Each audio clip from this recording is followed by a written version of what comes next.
So, vorhin hat die Kamera nicht aufgezeichnet. Jetzt habe ich schon die Kamera hier an der Rückenleiste verbaut. Aufgebohrt habe ich auch, um die Kabel reinzubringen. Jetzt kann ich die Rückenleiste mal wieder anbauen. Und zwar war das mit einem 20er Torx.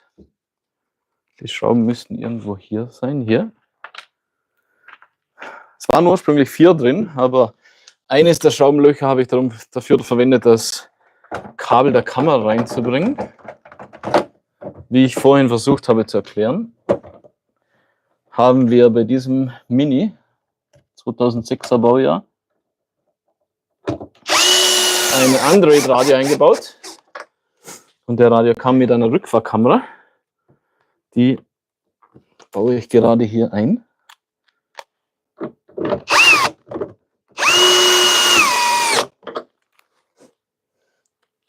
Habe es fix mit der Leiste verschraubt. Und jetzt kommt eben die Leiste wieder rein. Ich mache das auch das erste Mal bei so einem Auto.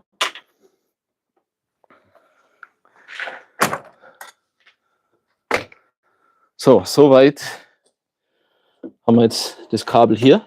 Und zwar einmal das rote für Stromversorgung. Das heißt, vom Rücklicht muss Strom her, um der Kamera den nötigen Strom zu versorgen. Und dann hier das Videokabel. Und irgendwie muss ich das noch durch die beiden Kabel durch das durchbringen. Ich glaube, am einfachsten wäre es, wenn ich es einfach aufschneide, reinlege und dann mit Isotape verbinde.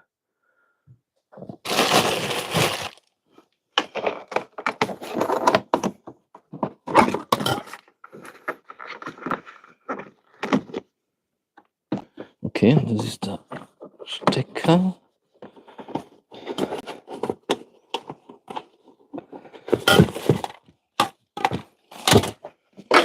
Wirklich überhaupt kein Platz in dem Riesenauto. Ich spüre hier keine Clips oder irgendetwas. Mal schauen, ob es einfach so hier.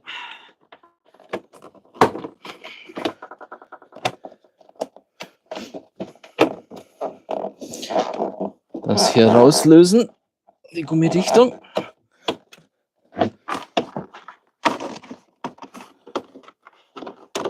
Da unten sind doch Clips dran. Aber mal schauen, wie weit wir hier kommen. Da sollte ich mit dem Stromkabel dahinter kommen können. Und das Videokabel liegt schon hier. Das Videokabel muss in dem Fall auch hier unten rein. Einfach so rein. Hier verbinden. Das wäre noch für die Stromversorgung von vorne, wenn man das mit dem Radio machen würde. Aber der Radio hat den Ausgang nicht, komischerweise. Er hat zwar das Antennenkabel, das normalerweise bei den älteren Fahrzeugen immer Strom gegeben hat, um die Antenne mit Strom zu versorgen. Die ausfahrbare Antenne, auch den Verstärker und alles. Aber bei dem Radio ist es so, sobald man den Rückwärtsgang einlegt, ob man es, auch wenn man die Option rausmacht, geht alles auf stumm. Somit auch der Strom, der normal für den Verstärker gedacht ist, der Triggerstrom. Und dadurch geht auch dann die Kamera nicht mehr. Ich habe es zwar bei dem Auto noch nicht probiert, aber ich habe den gleichen Radio schon in meinem Audi verbaut, vom gleichen Hersteller. Klar war die Blende anders, damit es halt in mein Auto reinpasst. Aber da war es genau das Gleiche. Und dann einfach den Strom direkt vom Rückwärtsgang Licht nehmen. Haben wir links und rechts. Also muss man auch nichts durch das ganze Auto durchlegen. Ist auch ein Vorteil.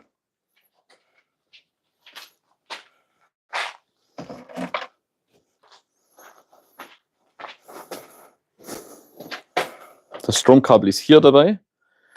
Leider ein bisschen zu kurz, aber ja, kann man mit Lötkolben alles verlängern.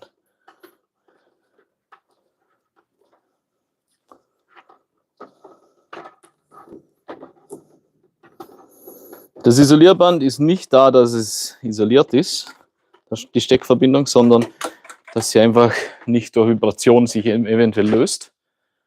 Und ja,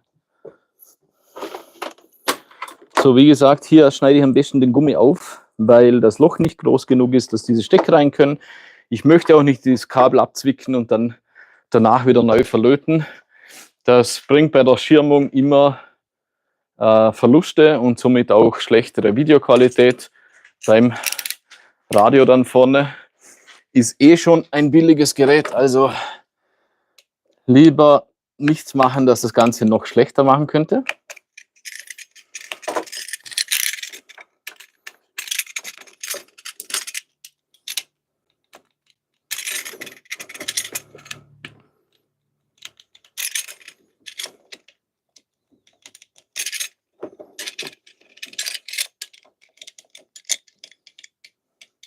Zuerst habe ich mir gedacht, ich mache Dauerversorgung für die Kamera, dann könnte ich mir ein Kabel sparen.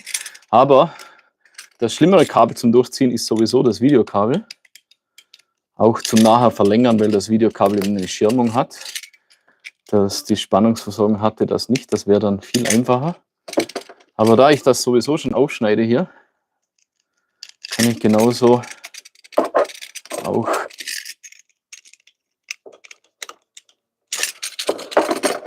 das Stromkabel für die Spannungsversorgung für die Kamera hier durchlegen.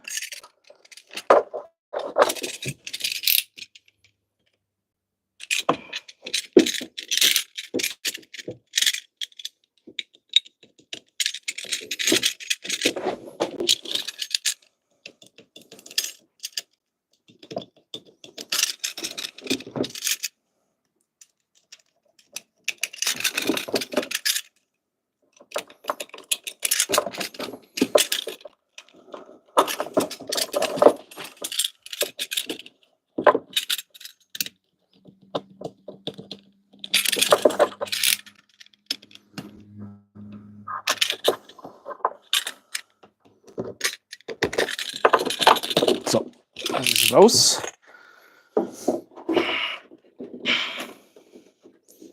Dann werde ich es hier noch mit Kabelbinder schnell ein bisschen anmachen. Wenn ich die Kabelbinder finde.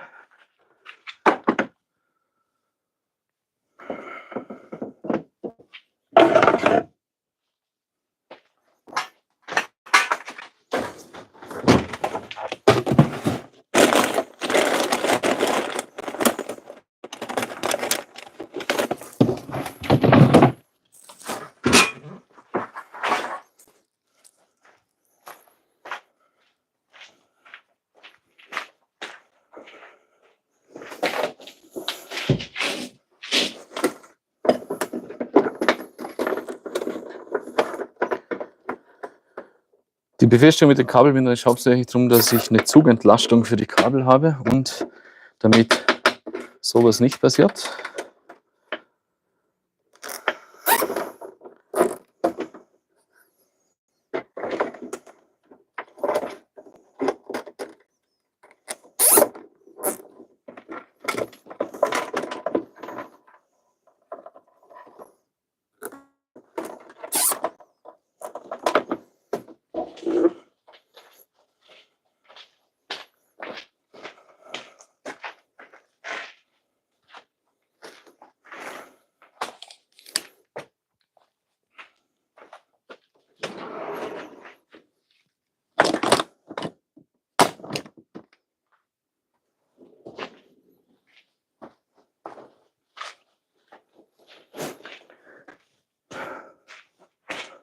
So. Kabel wie man da immer so bündig wie möglich abschneiden. Hier ist nicht so wichtig, weil es dann hier hinter der Verkleidung ist. Aber wenn man die falsch abschneidet, hat man zum Teil dann so eine scharfe Kante am Ende. Wenn man dann mit der Hand irgendwie drüber fährt, schneidet man sich da gerne. Speziell, wenn es in Stellen ist, wo man nicht gut dazu sieht, wie im Motorraum oder etwas in der Richtung, dann passiert schnell mal, dass man sich da eine ordentliche Schnittwunde zufügt. Und muss ja nicht sein. So, dann versuche ich jetzt mal da die Originalkabel erstmal wieder reinzubekommen. Sollte ja kein Problem sein, die waren ja schon mal drin.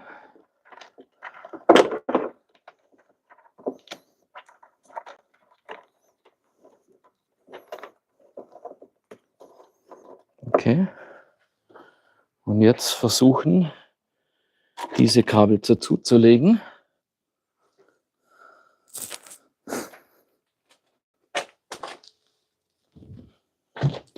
Einmal hier nach dem Stecker anbinden, damit sie auch zusammenbleiben.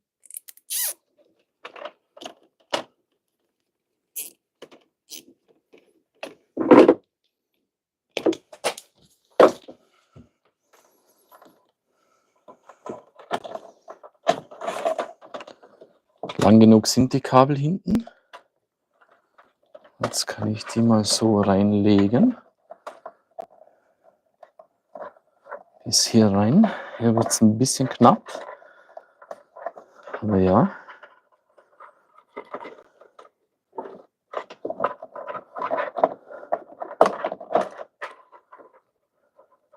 Dann hole ich mal ein schwarzes Teserband oder Isolierband.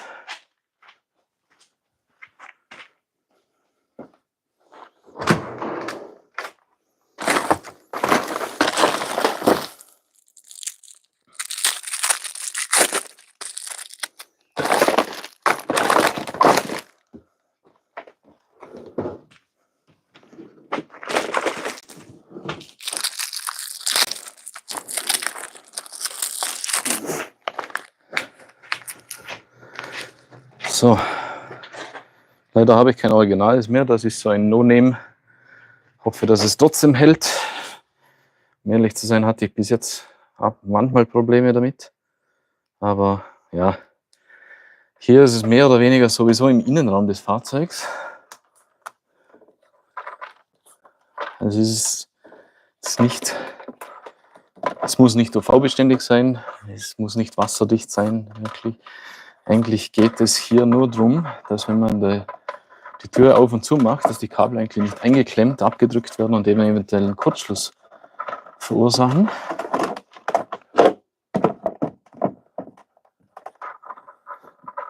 Und mit dem Klebeband jetzt sorge ich nur dafür, dass die Kabel auch da drin bleiben, wo sie sein sollen.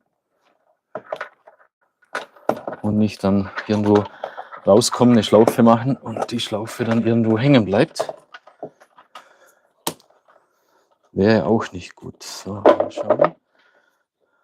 Eigentlich sollte ich das noch ein bisschen zurückziehen können, ja. Da nochmal bis ganz hin binden. Yep. Dann bin ich eigentlich auf der Seite soweit fertig und kann hier die Abdeckung wieder drauf machen.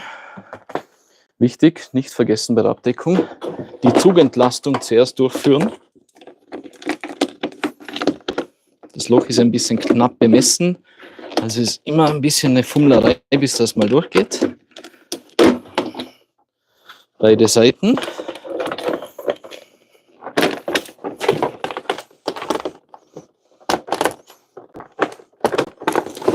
Okay. Dann hier unten kommt der Kabelausgang hin. Und dann können wir das da einklipsen. Dann kommt noch die Notfallzugentlastung hier hin. Muss ich schauen, wo ich die wieder hingeworfen habe. Hier. Und zwar öffnet diese Heckklappe elektrisch. Und im Notfall, falls die Batterie mal zu nieder ist oder so, gibt es diese Notfallklappe, die hängt hier. Die kann man dann hier rausziehen und anziehen, damit man da für einen Notfall entlasten kann. Ja.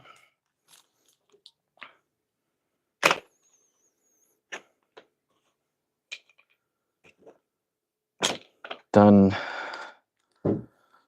den 40er Torx Und dann kann ich hier die Zugseile wieder in die Originalbefestigungslöcher einbauen.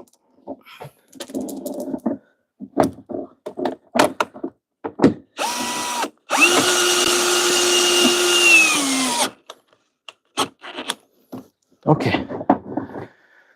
So. Davor, ohne die Zugentlastungen, liegt die Heckklappe mehr oder weniger auf der Stoßstange auf. Und das ist nicht gut. Und dann verformt sich, verkratzt sich alles. Und es ist auch nicht dafür gebaut. Es ist auch nicht für mich gebaut, weil hier steht maximal 80 Kilo drauf zu bringen. Also eine schlanke Person, so wie meine Frau zum Beispiel, kann locker leicht drauf sitzen und sich entspannen. Ist ja auch ihr Auto. Ich habe schon ein bisschen zu viel Gewicht dafür. Dann kommen hier wieder die Abdeckungen rein. Falsche Seite.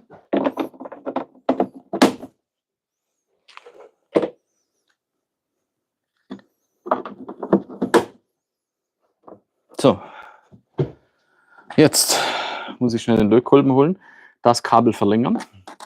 Mit dem Kabel müssen wir entweder an dieses Licht rein oder dieses.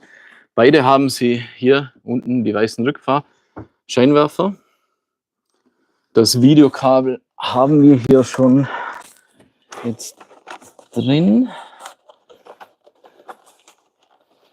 Ja, das kann auch so bleiben. Aber das müssen wir noch schnell verlängern.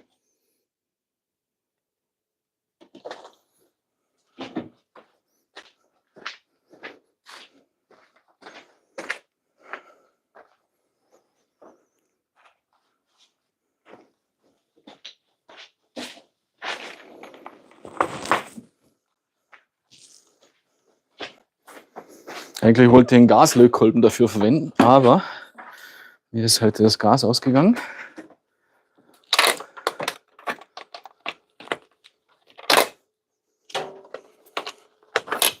Also wird der Feinlötkolben.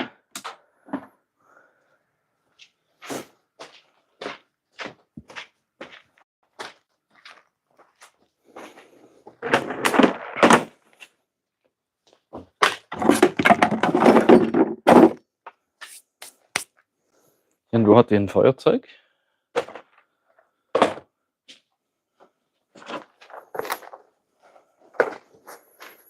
Weil zumindest die Stoßverbindung von dem Kabel jetzt möchte ich mit Schrumpfschläuchen verbinden oder sichern, schützen, damit es nicht so schnell oxidiert und auch nicht irgendwie einen kurzen zieht.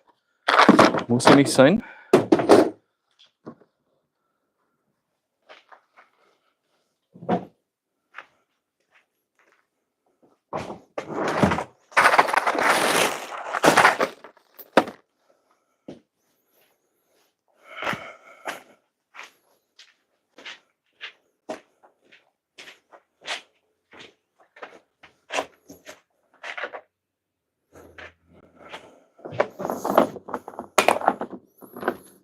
Ja, ein Schrumpfschlauch als Überwurf. Und dann ein kleinen als Verkohlungsschutz. Und dann brauche ich das Kabel noch, mit dem ich eigentlich die Verlängerung mache. Ich habe es mir eigentlich vorhin rausgelegt. Da ist es.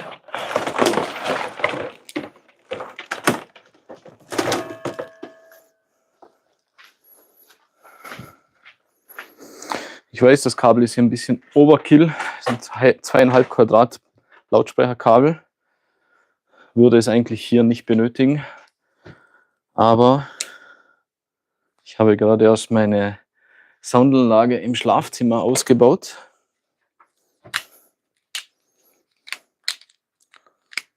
Da blieb das Kabel übrig und es gibt nichts Besseres, es gibt keine besseren Kabel als Gratiskabel. Denke ich zumindest.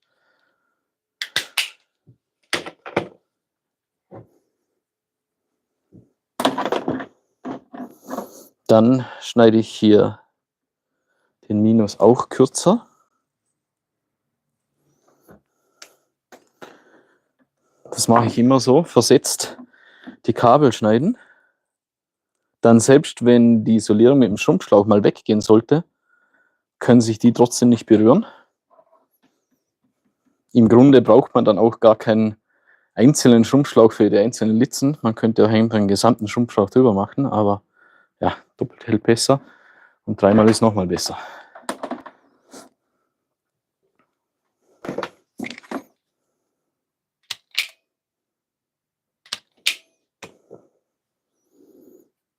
Da sieht man es das ist ein 0,2er Kabel, weil viel Strom braucht die kleine Kamera nicht.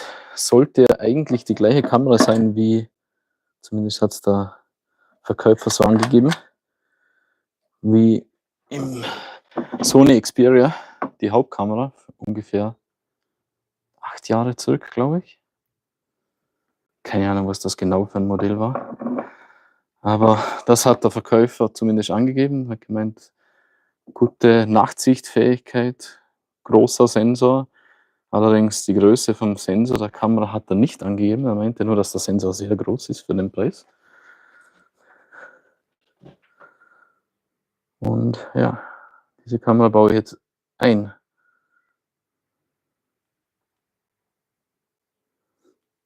Vorhin war ich 2 Stunden dran, da komischerweise lief die Kamera nicht mit oder ging nicht live, keine Ahnung. Ich habe zwar was aufgezeichnet, werde noch Shorts draus machen. Und es war, glaube ich, besser, dass ich es nicht aufgezeichnet habe, weil ich war relativ viel am Fluchen. Hat nicht so funktioniert, wie es sollte. Komischerweise, oder sagen wir so, das Auto hat original eine richtig teure Soundanlage drin. Und das kommt mit einem Verstärker. Als der Verstärker den Geist aufgegeben hat, haben wir nachgeschaut, was so ein Verstärker neu kostet. Und das rentiert sich überhaupt nicht. Also haben wir dann gesagt, ja, einen neuen Radio rein. Das Problem mit dem neuen Radio war dann, der Radio hat zwar auch Niederspannungs- oder Vorverstärkerausgänge, wie man es nennt, aber der CAN-Bus fehlt, um den Verstärker anzusteuern. Und dadurch konnten wir das nicht verwenden. Jetzt habe ich heute einen Verstärker, der sowieso kaputt war, rausgebaut. Also halt kaputt. Sind 2 Lautsprecher nicht mehr gegangen und zuerst habe ich mir gedacht, okay, sind die Lautsprecher selber, die kaputt sind. Haben wir aber nachgesehen, die Kabel und alles funktionieren. Und als wir sie umgehängt haben, haben sie auch funktioniert. Also es lag nicht an den Lautsprechern. Die Verkabelung war auch okay, ging vom Verstärker bis nach vorne. Ich gehe davon aus, dass einer der hinteren Kanäle und einer der vorderen Kanäle einfach durchgebrannt ist. Beim Verstärker selber. Und ja, wie gesagt, das Auto ist klein, viel Platz haben wir nicht. Ein Billigverstärker braucht immer Platz. Und jetzt haben wir einfach gesagt, nee, machen wir keinen Verstärker mehr rein. Der Radio hat sowieso laut Hersteller 200 Watt Ausgang. Die Boxen könnten zwar viel mehr. Und der Originalverstärker hat, soviel ich weiß, über 100 Watt pro Kanal. RMS. Und der Radio hat jetzt 200 Watt komplett. Aber das sollte reichen für das kleine Auto. Und obwohl es ein Cabrio ist, ist es überraschend leise in dem Auto. Also man muss die Musik nicht laut aufdrehen. Es geht auch, dass man es so gut versteht. Ich war überrascht. Ja, ich finde jetzt meine andere das andere Feuerzeug nicht. Also nehmen wir den Grillanzünder. Funktioniert ja auch. Die Schrumpfschläuche, die ich hier habe, haben innen drin noch einen Hitzekleber. Sprich, außen schrumpft der Gummi zusammen. Und dann innen drin ist noch ein Elastomer, das bei noch niedrigeren Temperaturen schmilzt. Und das bildet dann wie eine Silikonschicht eine Abdichtung. So, jetzt mache ich noch einen Überwurf drüber, einfach um das Ganze ein bisschen zu verstärken. Hätte ich vielleicht sogar eine Nummer größer verwenden sollen, aber wird schon schief gehen. Die Lichter sind sowieso mit 5 Ampere abgesichert, also viel kann nicht passieren. Selbst wenn ich einen kurzen ziehen würde, fliegt halt die Sicherung. Und dann geht das Rücklicht auf einmal nicht mehr. Aber dann weiß ich wenigstens warum.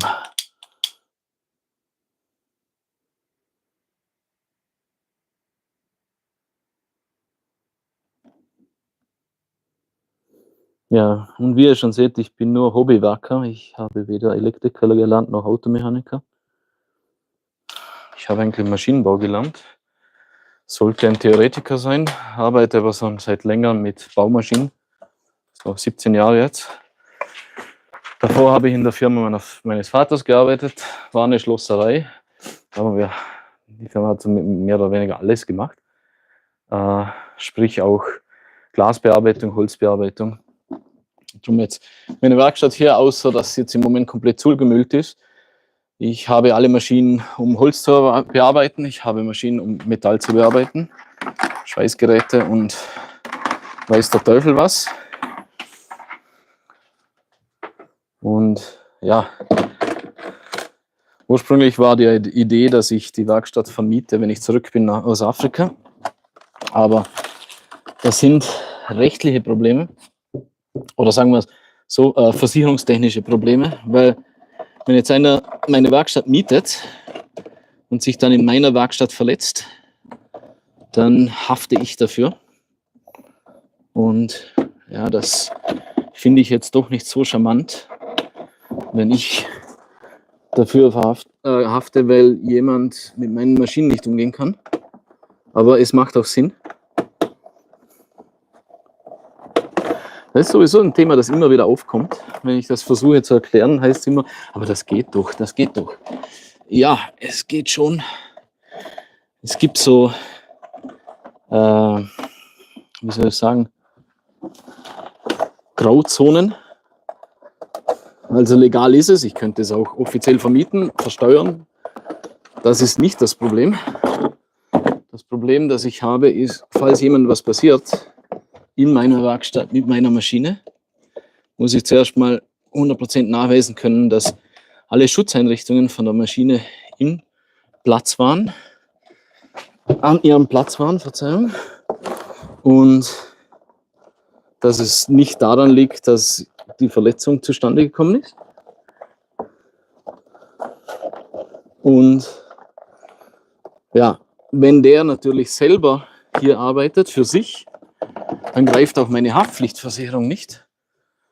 Aber er könnte mich verklagen, weil er, wie gesagt, dann sagt, ja, keine Ahnung, der Schutz der Kreissäge ging nicht schnell genug zurück oder er kannte sich bei der Maschine nicht aus, ich habe nicht genug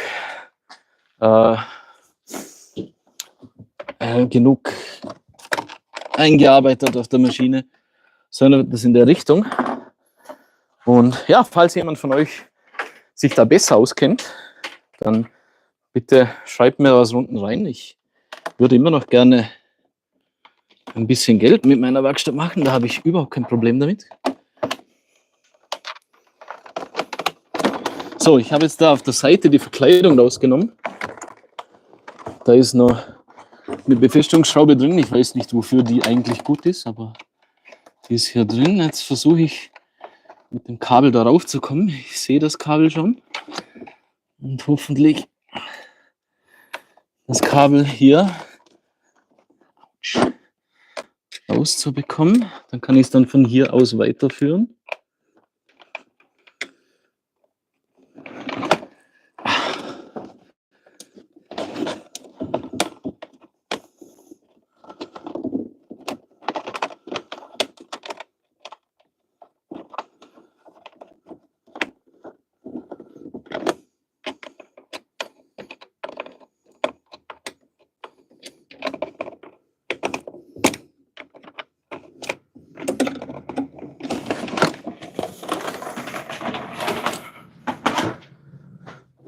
So, jetzt habe ich wäre wenigstens mal das Kabel drin.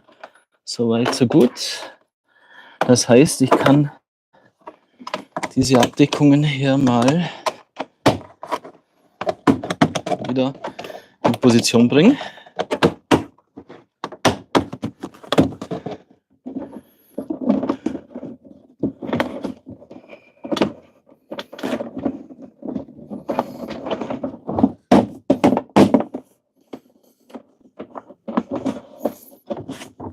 Yep.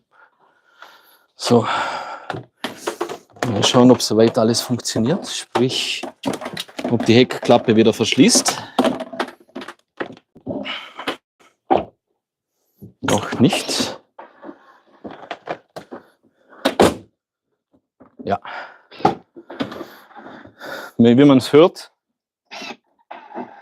öffnet die elektrisch und dafür ist eben die Entlastungsklappe hier. Ja. Gut.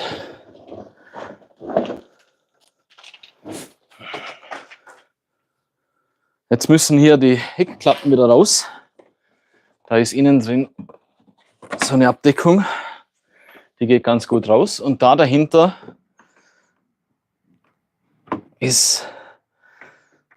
fühlt sich an wie eine Achternuss. Da ist eine Gewindestange, die kommt vom Licht. Dahinter ist ein kleines Blechstück, das zur Karosserie gehört. Und da wird das Licht reingezogen.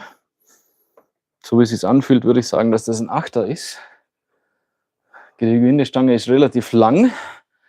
Schauen, ob ich so eine lange Achternuss habe. Sonst müsste ich einen Ratschenschlüssel irgendwo holen. Der ist, glaube ich, im Audi draußen. Nee, Achter habe ich keine so lange. Aber eine Zehner, mal schauen. Vielleicht fühlt sich es auch nur kleiner an. Ein Zehner würde eigentlich passen.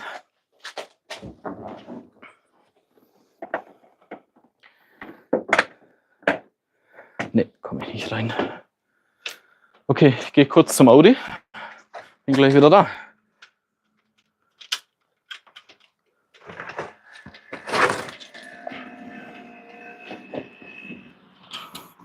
Weit weg bin ich nicht. Das Auto steht direkt vor der Garage oder Werkstatt. Super Wetter haben wir heute. Wäre ich eigentlich auch lieber auf den Bergen als am Auto dran.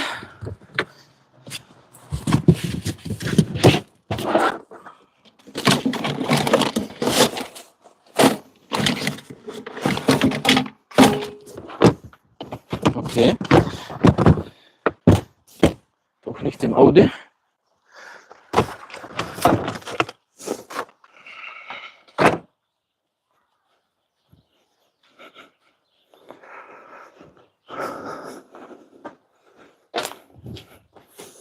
Also im Audi sind die Schlüssel nicht.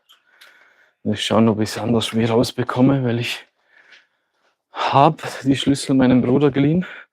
Die Ratschenschlüssel ist gut möglich, dass die noch nicht zurück sind. Sollten zwar, aber ja, ich vergesse gerne Sachen und so ist es bei ihm auch.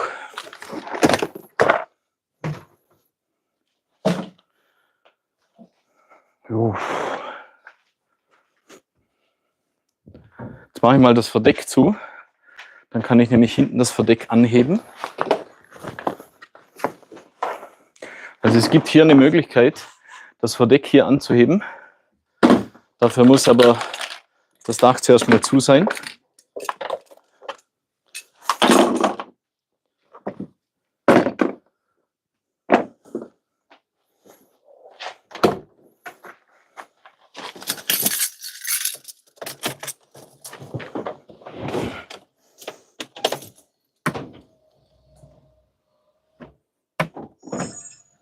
Falscher Knopf.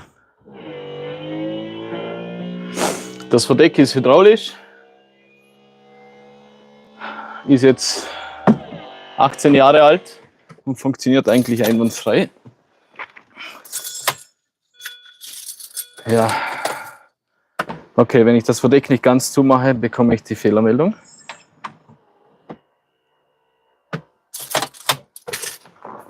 Jetzt geht's. So, jetzt haben wir hier Bügel auf beiden Seiten. Und dann kann man das Dach so anheben. Es ist nicht viel, was man das anheben kann, aber wenigstens sollte ich da ein bisschen dann dazukommen, um mit einem normalen Schlüssel dort reinzukommen, um das Licht rauszubekommen.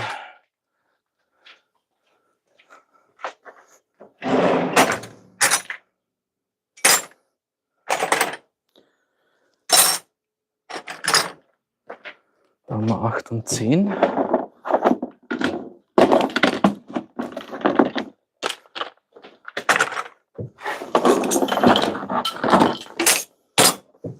Ja, das darf ich auch nicht vergessen. Vorhin ist die Verkleidung rausgefallen. Man sieht sie, die ist hier abgebrochen. Von der Nummertafelbeleuchtung. Die muss ich heute noch einkleben.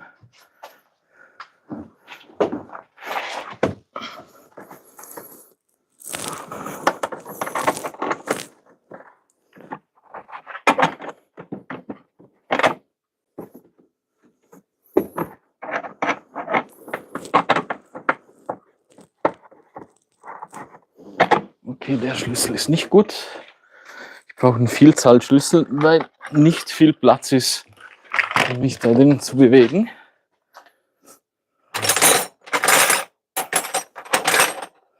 Problem ist bei mir nur, dass 10er Schlüssel normalerweise Mangelware sind, weil die immer, keine Ahnung, verschwinden. Aber wer kennt es nicht?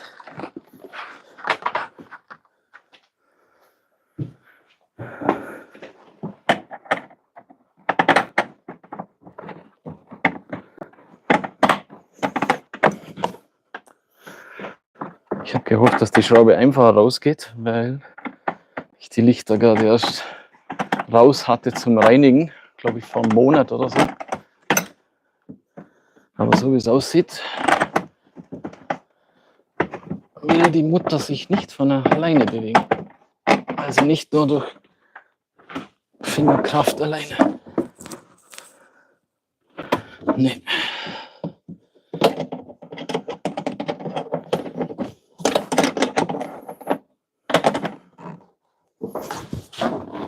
Und wie gesagt, platzmäßig ist das Riesenauto natürlich nicht das Beste zum dran rumbasteln.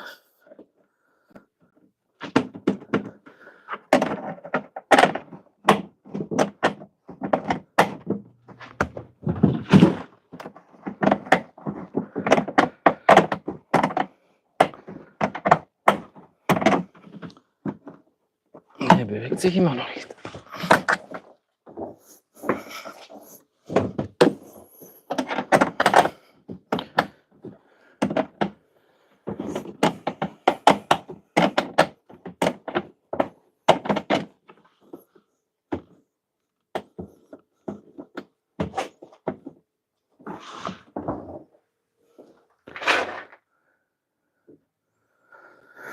Verzeihung, da hat mich gerade jemand versucht anzurufen, aber ich werde zurückrufen.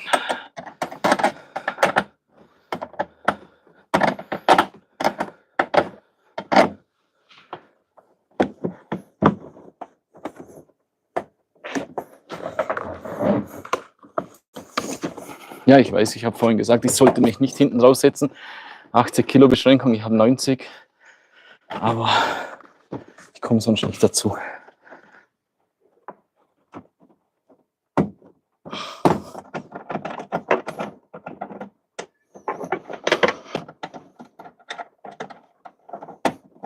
So, jetzt habe ich ein Problem, weil jetzt hat die Schraube selber gelöst und nicht die Mutter. Da ist es raus, da soll es normal nicht raus. Aber gut, jetzt haben wir das Licht raus. Jetzt kann ich da meinen Weg von hier mit dem Kabel nach außen finden. Und dann muss ich noch schauen, welches für den Rückwärtsgang zuständig ist.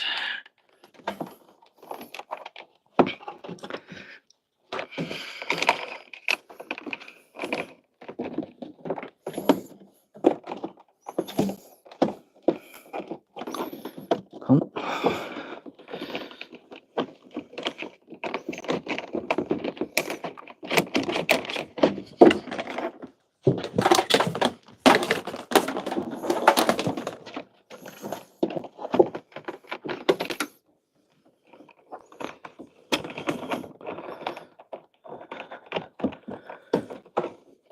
Klar könnte ich jetzt anfangen und die ganze Verkleidung rausnehmen, aber das finde ich jetzt auch nicht so cool.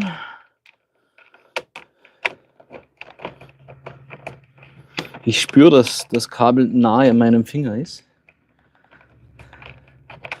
Aber jetzt muss ich es rausbekommen auch noch. Warte mal, vielleicht kann ich es von der anderen Seite rausschieben. Dadurch. Wo ist es, das Loch hier? Ne.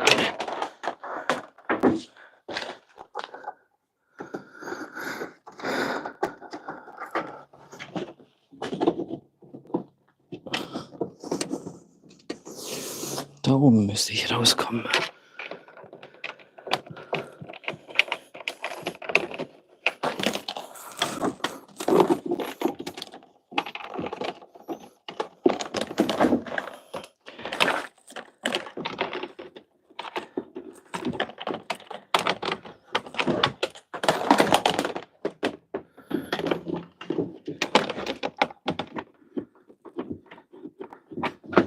Mache ich hier noch auf. Da ist so eine kleine Abdeckung hier. Da sollte ja demnach auch was dahinter sein, sonst würde man ja keine Abdeckung machen.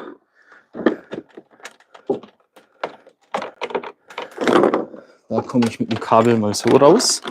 Dann schauen wir, dass wir mit dem Kabel da hochkommen. Ja. So, nicht so gut.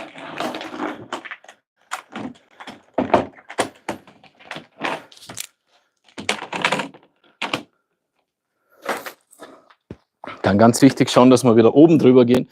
Nicht, dass wir uns da irgendwie dann so verheddern, dass sich das Kabel irgendwo rundum wickelt. Wie jetzt, so wäre es falsch. Da müssen wir drüber.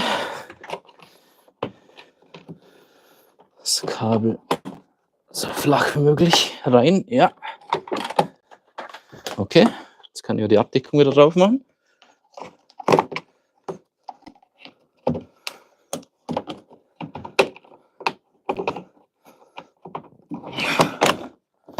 Okay. Gut, haben wir das Kabel hier. Noch ist es auf jeden Fall viel zu lange.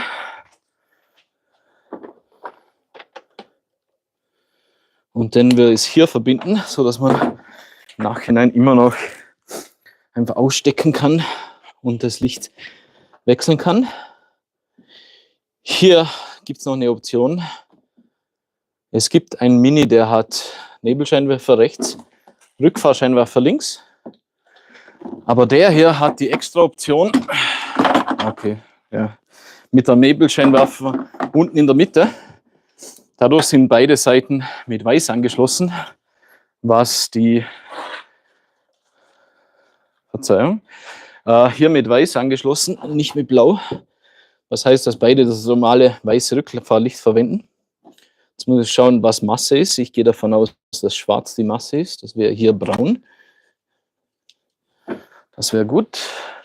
Und dann weiß wäre der Rückfahrscheinwerfer. Ich habe so Schnellverbindungsclips, die ich normal nicht mag, aber zum Testen im ersten Moment sind die eigentlich relativ gut. Und wenn das funktioniert, kann ich es ja dann später permanent verlöten. So. Das und das. Eine Krimpzange. Und irgendwo hatte ich noch eine Wasserpumpenzange hier.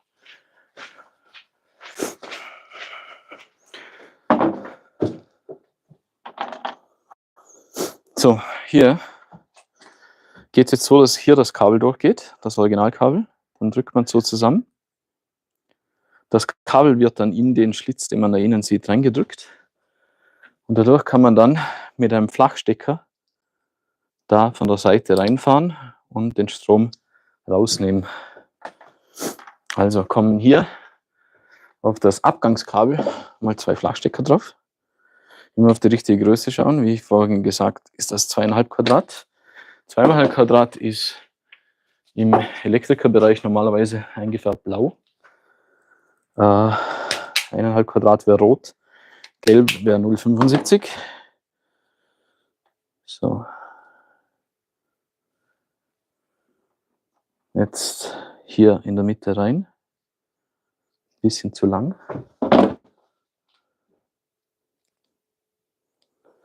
Ich verdrill die Kabel immer. Viele sagen, man sollte es nicht. Ich mache es lieber, weil meiner Meinung nach etwas, was verdrillt ist, hat beim Rausziehen mehr Reibung als etwas, was gerade drin steckt. Und dann wird das verkrimmt. Zusätzlich noch mit der kleineren Verkrimpung nur ein bisschen mehr zu machen, weil die Flachverbindungen sind relativ billig. Original habe ich sie gekauft, weil es hieß, dass der Kunststoff, der da draußen dran ist, das hellblaue, was man hier sieht, eigentlich schrumpfschlauchmäßig ist. Sprich, nachdem ich es installiert habe, mit dem Feuer drüber gehen und es sollte wasserdicht sein, aber wenn man da mit Hitze dran geht, passiert erstmal gar nichts und dann verbrennt es auf einmal. Also funktioniert es nicht ganz so wie angepriesen.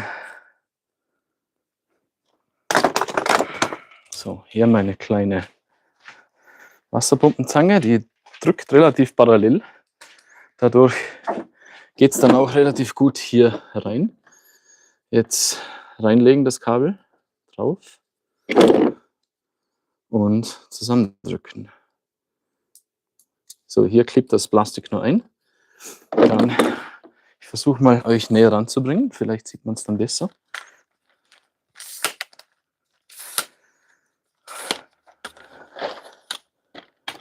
Aber ich glaube, meine Batterie ist auch gleich mal leer.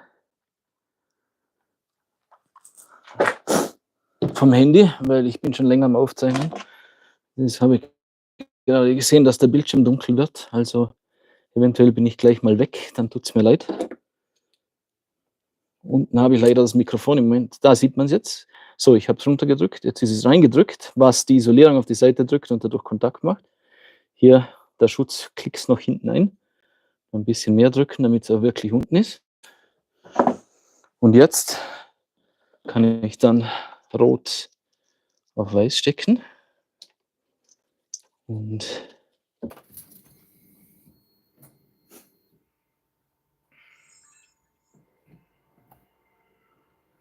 ja, so, Rückwärtsgang.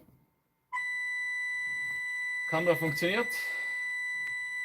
Links, rechts ist auch richtig, oben, unten ist auch richtig. Natürlich sieht man jetzt nur den Boden, weil der Kopfraumdeckel noch offen ist.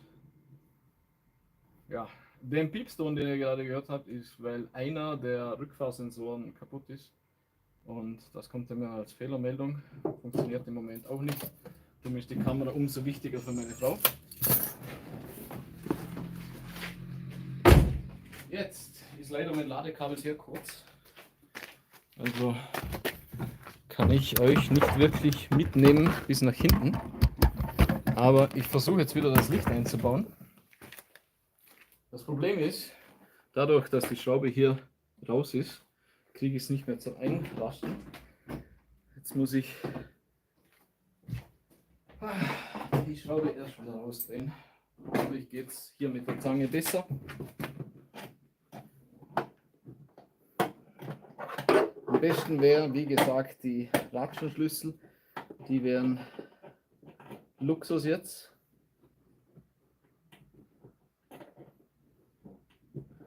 Mal schauen, wie ich es so herbekomme. Das Problem ist, beim Einschieben des Lichtes schnappen diese zwei Klammern immer als erstes ein und dann klickst das Licht so rein. Jetzt komme ich da nicht mehr genau auf die Schraube. Darum ist auch die Schraube normal so lang, weil du reinfährst. Die Schraube dient da als Führung und dann wird das Licht gerade reingeschoben. Ja. Geht leider nicht, wenn man nicht dazu kommt. Ich habe es jetzt, während das Handy die ersten 3% wieder hochgeladen hat, bis es sich eingeschaltet habe ich wieder versucht, das zu verbinden. Aber ja, leider nein. Und ich muss das Licht so schnell wie möglich reinmachen, denn ein Freund von mir hat gerade angerufen. Er braucht Hilfe bei seiner Solaranlage. Und da muss ich dann gleich hin. Da hilft es mir nicht viel, wenn ich da noch lange hier an dem Auto rumspiele. Das andere Problem ist, ich muss mit dem Auto fahren, weil beim Audi im Moment hinten noch der Hänger voll beladen ist.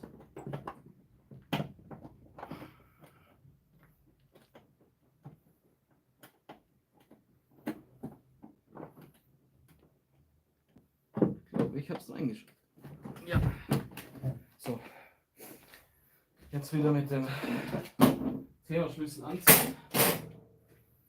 Und dann sollte das gewesen sein. Dann kann ich das Auto wieder ausführen, testen und meiner Frau übergeben. Ja, die ist im Moment bei der Arbeit und da habe ich das Auto abgeholt. Also mal wieder zu ihr und dann mit den Öffis zu meinem Freund, um ihm bei der Solaranlage zu helfen.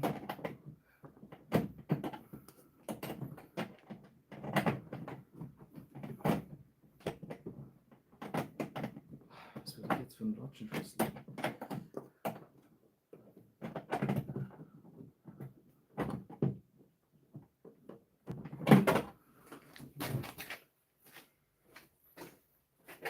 Ob ich einen anderen habe, nicht geklopft. Dann geht es mit dem besser.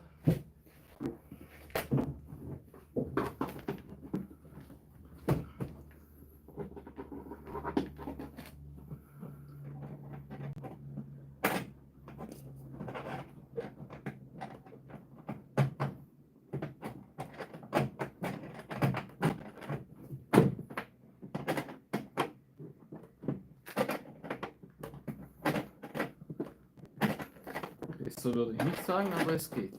Und schon wieder abgerutscht.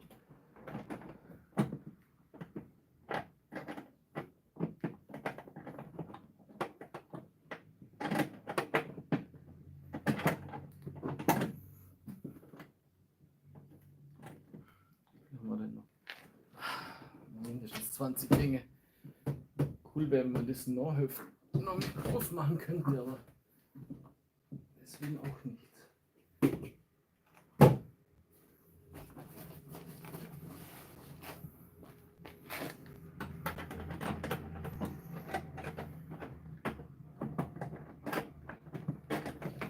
Also wenn ihr mal ein Auto schrauben wollt, kann ich nur anraten, nehmt ein größeres Auto.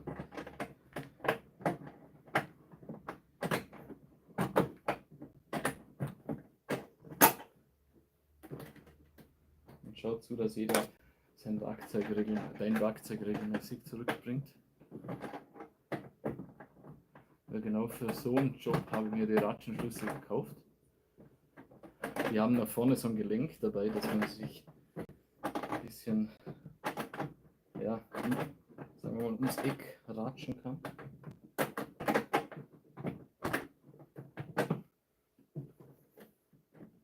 Noch 2-3 Millimeter zu gehen.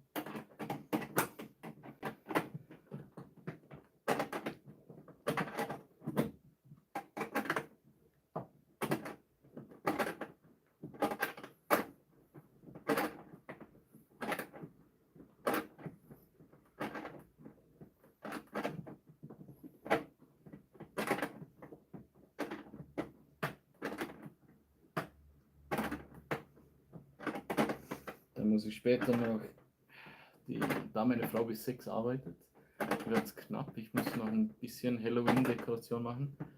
Die Nachbarskinder haben sich angemeldet, die Süßigkeiten haben wir, aber noch sieht das Haus nicht nach Halloween aus. Und da meine Frau relativ spät vom Arbeiten kommt, wird es auch nicht mehr ausgehen, dass sie sich verkleidet.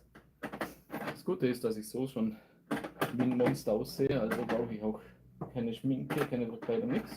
Kann die Kinder auch so erschrecken. Zumindest sagen mir das meine Freunde und die würden ja nicht lügen. So, Schraube ist drin, Licht ist drin. Dann alles wieder rein. Im Kofferraum ist keine Mietezeit. Oh, hätte ich beinahe vergessen. Die Abdeckung ist natürlich auch wieder rein. Eins hier, zwei hier. Also so rein.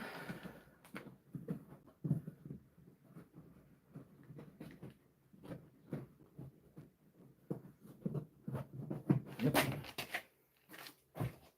Dann das Werkzeug von oben noch weg.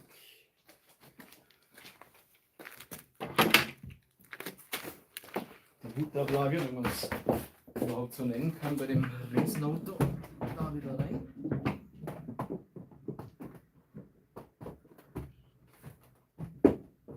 Gut. Und dann hier wieder verriegeln.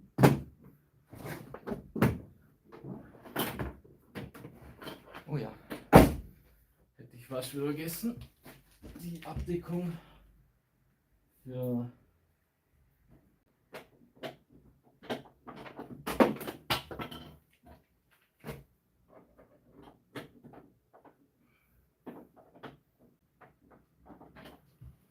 ein bisschen Kleber drauf und ein Stück Klebeband drüber und dann so etwas halten.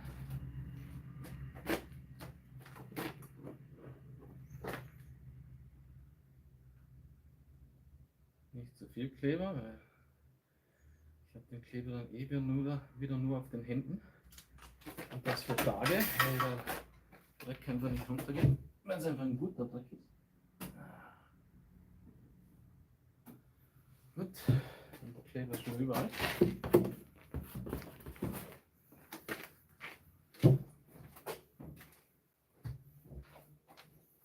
Zwischen den Fingern, auf den Fingern, vor den Fingern. Und natürlich auch hier ein bisschen auf der Nummertafel.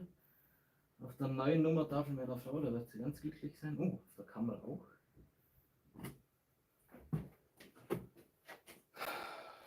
So. Das war's für heute. Schön, dass ihr dabei wart.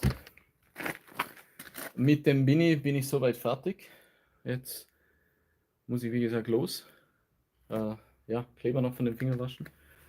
Und später oder morgen werden wir am Auspuff vom Audi arbeiten. Und zwar kommt immer die Fehlermeldung, dass die Abgastemperatursonde kaputt ist. Die habe ich aber getauscht, also gehe ich davon aus, dass irgendwo der Stecker eventuell korrodiert ist oder die Pins verbogen oder einfach nicht schön eingesteckt ist. Irgendein Kontaktproblem, hoffe ich zumindest. Weil wenn das Kabel kaputt wäre, wäre das ein Scheiß. Das ist nämlich überall unter Motor verlegt, also müsste ich wirklich viel auseinanderbauen, das will ich nicht. Also da seid ihr höchstwahrscheinlich dabei. Ich werde versuchen, live zu gehen. Muss mir überlegen, wie ich das mit dem Telefon am besten mache. So geht es ja, aber wenn ich unten in der Grube arbeite, ist mit dem Licht schlecht und ja, keine Ahnung, vielleicht kann ich es auch mit der GoPro online gehen, muss ich noch probieren. Ja, trotzdem soweit mal danke, dass ihr dabei wart und ich hoffe, euch hat es gefallen und ich hoffe, ihr schaut wieder rein. Wäre schön, wenn ihr mir folgen wollt oder folgen würdet. Ich habe einen kleinen Kanal, ich mache noch kein Geld damit, aber hoffe, dass ich das irgendwann mal machen kann. Und wäre schön, wenn ich da mit den Videos mal was verdienen würde, weil für die ganzen Arbeiten, die ich mache, die Arbeit selber mache ich gratis, auch für Freunde, für Bekannte. Dafür mache ich die Videos. Ich hoffe, die Videos helfen Leuten oder zumindest amüsieren sie sich. Und wäre schön, wenn ich da ein bisschen Geld machen könnte, damit ich mir ein neues Werkzeug kaufen kann oder besseres Werkzeug und auch ja, vorankomme. Danke nochmals und wünsche noch einen wunderschönen Tag. Bis zum nächsten Mal. Tschüss.